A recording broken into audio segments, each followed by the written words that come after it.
Assalamualaikum warahmatullahi wabarakatuh. Saudara-saudara sebangsa dan setanah air, akhirnya apa yang kita khawatirkan terjadi juga. Keberingasan, kebrutalan, dan penjarahan telah menodai semangat reformasi yang tengah kita perjuangkan. Korban harta dan jiwa sudah tidak lagi terhindarkan. Dan seperti biasa, yang paling merasakan akibatnya adalah kita, rakyat-rakyat kecil ini. Kita memang geram melihat korupsi, kolusi, manipulasi, arogansi, dan nepotisme. Tapi jangan kehilangan nalar sehat. Jangan karena ingin membunuh tikus lalu kita membakar rumah. ABRI berasal dari rakyat, dilahirkan oleh rakyat, bertugas untuk menjaga seluruh rakyat. Sedangkan mahasiswa adalah anak-anak kita, adalah harapan dan masa depan kita semua. ABRI, mahasiswa dan rakyat harus tetap bersanding, bukan bertanding. Harus tetap berdampingan dan bukan saling berhadapan. Darah anak-anak kita, para mahasiswa, telah tersimbah membasahi bumi pertiwi ini.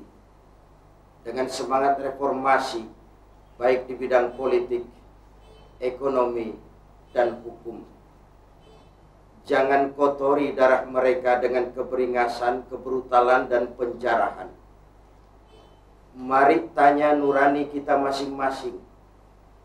Bagaimana perasaan kita andai kata yang dibakar itu adalah mobil orang tua kita yang cicilannya pun belum selesai?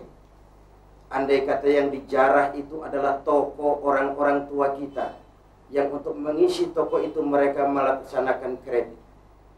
Andai kata hal-hal yang mengenaskan itu terjadi pada diri kita, mari kita hentikan kebrutalan, keberingasan, dan penjarahan ini. Karena kita bukan bangsa yang menghalalkan segala cara untuk mencapai tujuan. Semoga Allah Subhanahu wa Ta'ala menolong kita bangsa Indonesia untuk memperoleh jalan keluar yang terbaik dari kesulitan besar yang tengah kita hadapi sekarang ini, dengan tetap menjaga kesatuan dan persatuan kita sebagai bangsa. Wassalamualaikum warahmatullahi wabarakatuh.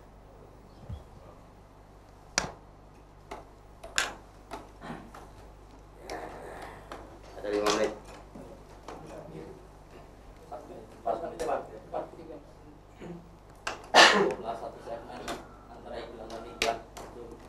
Masih bicara iklan aja. Dasar beritanya itu harus antara iklan sama iklan. Ayah dong. Kembali kepada peran ulama dan metodologi dakwah yang kita senantiasa kita perjuangkan dan media cetak selama ini.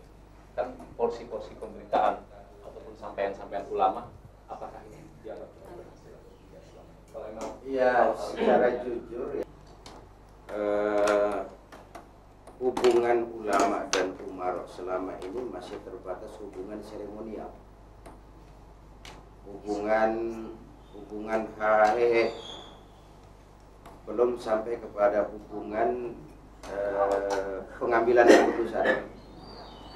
Kita berharap bahwa peranan ulama dan umarok itu akan sampai kepada tingkat pengambilan keputusan. Jadi tidak terbatas kepada tingkat seremonial saja. Untuk suatu acara ulama diikut sertakan sebagai dekorasi, kita tidak berharap sebatas itu. Ini nampaknya seruan tadi kayaknya masih cenderung ke massa ya.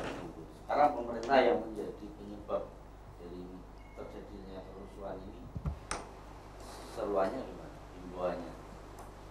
Saya kalau kepada rakyat, kepada umat, kita minta tetap bersabar, jangan kehilangan nalar sehat. Tentu kepada para pejabat kita tetap meminta untuk melaksanakan introspeksi, lebih peka mendengar suara-suara rakyat. Sebab pada dasarnya rakyat kita ini kan rakyat yang nerimo, tetapi pada satu event sikap nerimo itu bisa berubah sedemikian rupa, manakala mereka merasa aspirasi mereka tidak didengarkan. Karena itu dalam kondisi seperti ini saya berharap bahwa para pejabat tetap melakukan introspeksi, peka terhadap aspirasi rakyat dan tidak mencelak-mencelek dalam mengambil sikap, karena itu akan membingungkan rakyat sendiri.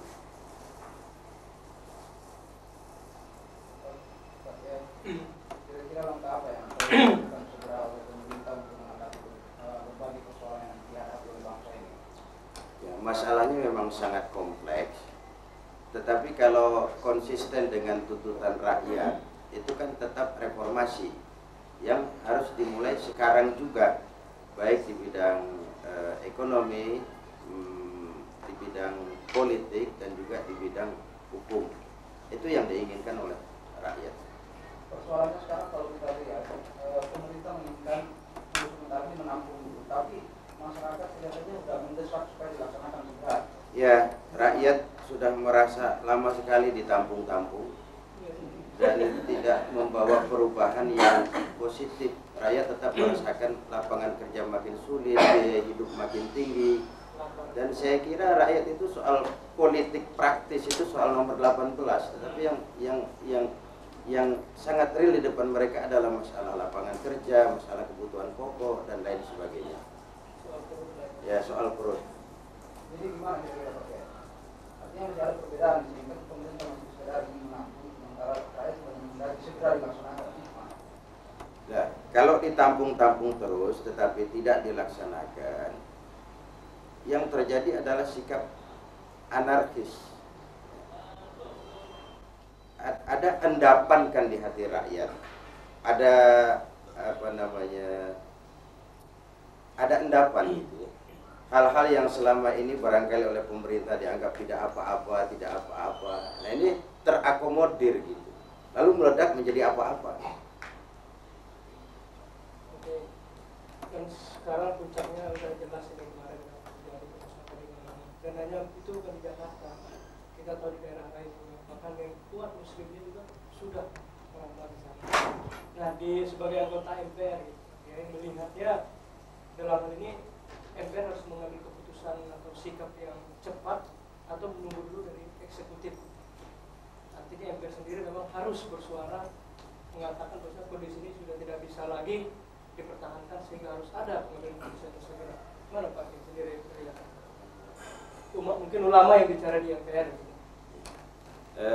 Sebagai lembaga tertinggi negara yang mengangkat mandataris, MPR kan mestinya bisa melihat bahwa 2 atau 3 bulan setelah mandat ini diberikan, bagaimana kenyataan yang terjadi. Dari situ saya kira lembaga tertinggi ini bisa mengambil sikap, apakah diperlukan sidang umum istimewa atau diadakan silaturahmi dengan mandataris, meminta penjelasan, lalu memberikan penilaian, sehingga dengan demikian keberadaan lembaga tertinggi ini betul-betul pada fungsinya. Oke, sebagai anggota MPR sebagai anggota MPR sendiri gimana sikapnya terhadap rekan-rekan di majelis? Ya, pertama saya mendukung reformasi. Yang kedua, saya ikut berduka cita dengan gugurnya baik petugas keamanan maupun anak-anak kita para mahasiswa, lalu juga anggota-anggota masyarakat yang tewas dalam